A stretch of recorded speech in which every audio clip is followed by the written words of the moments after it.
అధిక బరువు అనేక సమస్యలకు కారణం. సాహితీ యోగా ఆన్లైన్ క్లాసులో జాయిన్ అవ్వండి. నమస్తే, నేను Keshav. Welcome to Suman TV. మనతో పాటు బీజేపీ అధికార ప్రతినిధి రవికిరణ్ గారు. రవికిరణ్ గారు నమస్కారం. నమస్కారం సార్ కేశవ్ గారు.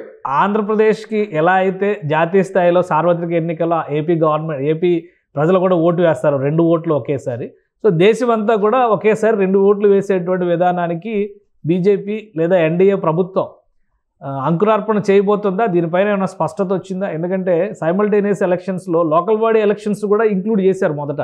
ఇప్పుడు లోకల్ బాడీ ఎలక్షన్స్ కాదు, అసెంబ్లీ అండ్ పార్లమెంట్ ఎలక్షన్స్ మాత్రమే అంటున్నారు. సో ఆ విధంగానే ముందుకెళ్లే ఛాన్సెస్ ఉన్నాయా? మీరందరూ నిజమేనండి. ఇప్పుడు మోడీ గారి ప్రభుత్వం వచ్చాక దీని మీద గట్టిగా విస్తృతస్థాయి చర్చ గత దశాబ్ద కాలంగా జరుపుతున్నారు. 2017-18 మీరు అన్నట్లుగా. ఆ తర్వాత ప్రధానమంత్రి నరేంద్ర మోడీ గారు కూడా 2019లో ఎన్నికలు అయిపోయిన తర్వాత ఆల్ పార్టీ మీటింగ్ కూడా కాల్ఫర్ చేశారు. ఆయన కూడా అనేక మీటింగ్లు కూడా చెప్తున్నారు. దీనికి ఒక అడుగు ముందుకు వేసేసి సెప్టెంబర్ 2023 హై లెవెల్ కమిటీ మాజీ రాష్ట్రపతి రామ్నాథ్ కోవింద్ గారి ఆధ్వర్యంలో హై లెవెల్ కమిటీ ఏర్పాటు చేసి దానిలో ప్రతిపక్ష నేతలు, లోక్సభ రాజ్యసభ ప్రతిపక్ష నేతలు, అలాగే రాజ్యాంగ నిపుణులు, అలాగే వివిధ విజిలెన్స్ కమిషన్ మాజీ చైర్మన్లు, ఇలా 16 మంది కమిటీ వేసి కేశవ్ గారు దేశవ్యాప్తంగా 191 రోజులు తిరిగి వివిధ వర్గాల నుంచి ఇన్పుట్స్ తీసుకొని 65 మీటింగ్లు పెట్టి, అలాగే వివిధ రాజకీయ పక్షాలకు కూడా వారి అభిప్రాయం చెప్పమంటే 62 పక్షాలకి నోటీస్ ఇచ్చారు చెప్పమని. దానిలో 47 స్పందించాయి, 32 సానుకూలంగా, 15 పార్టీలు వ్యతిరేకంగా, కొన్ని పార్టీలు స్పందించలేదు. సో ఇలా పూర్తి నివేదిక 18,000 పేజీలు. దీనిలో అన్ని క్షురంగా ఉన్నాయి కేశవ్ గారు. ఏ రకంగా మీరు అన్నట్టు ఫేజ్ 1, ఫేజ్ 2. ఫేజ్ 1 లో స్టేట్ సెంట్రల్ ఒకేసారి పెట్టాలి. ఫేజ్ 2 లో 100 రోజుల తర్వాత లోకల్ బాడీ ఎలక్షన్స్ కూడా ఒకేసారి చేయాలని చెప్పి అన్నారు. దీనికి కావాల్సిన ఈవీఎంలు ఏంటి, ఒక్కొక్క ఈవీఎం ఎంత ఖర్చు అవుతుంది, దీనికి ఎన్ని ఈవీఎం కావాలి, మొత్తం 11,80,000 పోలింగ్ బూత్లు ఉన్న దేశంలో ఏ రకంగా చేయాలని మొత్తం 18,000 పేజీలు ఆన్లైన్ లో ఉంది. వీక్షకులు, ఇంట్రెస్ట్ వీక్షకులు వెళ్ళి డౌన్లోడ్ చేసి చదవండి. అయితే ఇప్పుడు ఒక ఫేజ్ కి వచ్చేసాం. ఇప్పుడు మొన్న మేము ఎలక్షన్ మా యొక్క మేనిఫెస్టోలో 2024 మేనిఫెస్టో, బీజేపీ మేనిఫెస్టో, జాతీయ స్థాయి మేనిఫెస్టో, దీనిలో మేము స్పష్టంగా పేజ్ నెంబర్ 55 లో making one nation one election reality, one nation one election reality చేస్తే పేజ్ నెంబర్ 55 లో కూడా మా మేనిఫెస్టోలో పెట్టాం.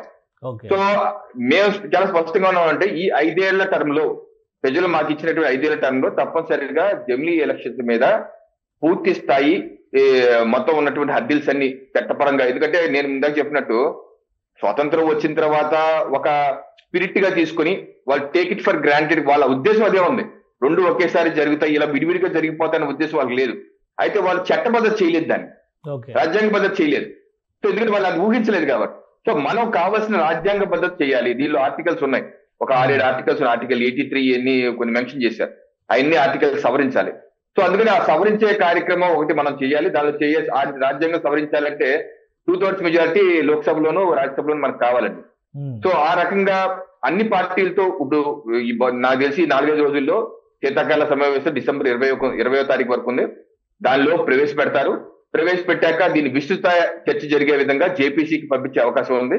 జాయింట్ పార్లమెంటరీ కమిటీ ఏర్పాటు చేశాక అన్ని రాజకీయ పక్షాలతో మాట్లాడతారు. రాజకీయ పక్షాలే కాదు, వివిధ రాష్ట్రాలకు వచ్చి అన్ని ఇండివిజువల్ సెలెక్ట్ కమిటీకి పంపిస్తారా అంటే నాకున్నటువంటి సమాచారం ఏదైనా చూద్దాం ఏమవుతుందో. బట్ నాకున్నటువంటి సమాచారం ప్రకారం అయితే జేపీసీ అంటున్నారు. మరి ఏమవుతుందో మరి జేపీసీ అంటే ఇప్పుడు ఆల్రెడీ ఇండియా కూటమి వ్యతిరేకిస్తుంది. ఇండియా కూటమిలో ఉన్న పార్టీలు కూడా దీనికి బాహాటంగానే వ్యతిరేకత వ్యక్తం చేస్తున్నాయి. పాస్ అవడానికి అవకాశం ఉంటుందా, లేదా మహిళా రిజర్వేషన్ బిల్లు లాగా 20 ఏళ్ళు 30 ఏళ్ళు పెండింగ్ లో ఉండే అవకాశం ఉంటుందా? ఇప్పుడు నాకు అర్థం కాదు ఏంటంటే ఈ కాంగ్రెస్ కమ్యూనిస్ట్ ఎందుకు వ్యతిరేకిస్తున్నారు ఇది. ఎందుకంటే 1967 ముందు వాళ్లే కదా, కాంగ్రెస్ కమ్యూనిస్టులే కదా ఎగ్రీ అయ్యి ఈ యొక్క విధానం చేసింది. వాళ్ళు ఏమంటారు, వాళ్ళ వాదన ఏంటి, ఇది అప్రజాస్వామికం, సమాఖ్య స్ఫూర్తికి విరుద్ధం, ఇది డిక్టేటర్షిప్ అన్న. మరి జవహర్లాల్ నెహ్రూ గారు డిక్టేటరా? మరి వాళ్ళ పార్టీలన్నీ సమాఖ్య స్ఫూర్తికి అప్రజాస్వామికంగా పనిచేసిన ప్రభుత్వాలు 1967 వరకు ఉన్నాయా? అసలు వాళ్ళు అనే దాంట్లో లాజిక్ ఏంటో నాకు అర్థం కావట్లేదు. అలా చేస్తుంటే మరి జవహర్లాల్ నెహ్రూ గారు మరి ఏ రకంగా ఆ పార్టీలు వ్యతిరేకించినా పాస్ అవడానికి అవకాశం ఉందా? తప్పనిసరిగా అండి. ఇప్పుడు దీని మీద విస్తృతంగా చర్చ చేస్తారు. కొన్ని ఎలా ఉంటాయంటే కేశవ్ గారు, వాళ్ళు వ్యతిరేకించవచ్చు, వాళ్ళపైన వేరే అభిప్రాయాలు ఉండొచ్చు, దానితో మాట్లాడతారు, కన్విన్స్ చేస్తారు. ఇప్పుడు ఉమెన్ బిల్ వచ్చిందండి, ఉమెన్ రిజర్వేషన్ బిల్లు ఇప్పుడు అన్ని పార్టీలు సమర్థించాయి కదా. అలాగే కొన్ని బిల్స్ తప్పనిసరిగా అన్ని పక్షాలు సమర్థించే విధంగా ఉంటాయి. సో దీని మీద అంటే సుదీర్ఘంగా చర్చించి వాళ్ళ మద్దతు యొక్క కూడగట్టుకొని అన్ని వర్గాలతో మాట్లాడి ఒప్పించి ముందుకు వెళ్ళాలి. ఎందుకంటే ఇది ఒకటండి, ఇది బుల్డోజ్ చేసే ఉద్దేశం అయితే భారతీయ జనతా పార్టీకి ఎన్డీఏ కూటమికి లేదండి. నేను మీ ద్వారా ప్రజలకు కూడా చెప్తున్నాను, దీని విస్తృతమైన చర్చ జరగాలన్న ఉద్దేశం మాది.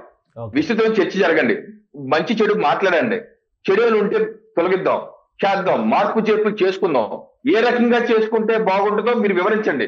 ఎందుకంటే రామ్నాథ్ కోవింద్ గారి కమిటీ కూడా పౌరులతో కూడా మాట్లాడారు, 25,000 మంది పౌరులతో మాట్లాడారు. ఇప్పుడు వేసే కమిటీ కూడా మళ్ళీ మాట్లాడతారు, ఈమెయిల్స్ ఇస్తారు. మనం చూసాం వక్ఫ్ బోర్డుకి సంబంధించి ఈమెయిల్ ఇచ్చి మీ అభిప్రాయం చెప్పమన్నారు, అలాగే ఈమెయిల్ కూడా ఇస్తారు, లేకపోతే వచ్చి చెప్పమంటారు. సో అలాగా అన్ని జరుగుతాయి. ఇప్పుడు డెమోక్రసీలో కన్సల్టేషన్, డిస్కషన్ జరగాలండి. అంతేగాని ఇది నాకు వద్దు వద్దు అంటానికి మీకు ఒక సహేతుక రేషనల్ ఏదని చెప్పాలి. ఎందుకు వద్దు, ఏ రకంగా వద్దు, కన్విన్సింగ్ గా ఉండాలి. సో ఆ రకంగా, అంతేగాని మోదీ గారు ఎన్డీఏ ప్రభుత్వం తీసుకొస్తుంది కాబట్టి నేను వ్యతిరేకిస్తాను. Right right, thank you Ravikiran garu, మీ అభిప్రాయం తెలియజేసినందుకు. ఇది special discussion, keep watching. Suman టీవీలో మీ పర్సనల్ అండ్ బిజినెస్ ప్రమోషన్స్ కోసం కింది నెంబర్ కి కాంటాక్ట్ చేయండి.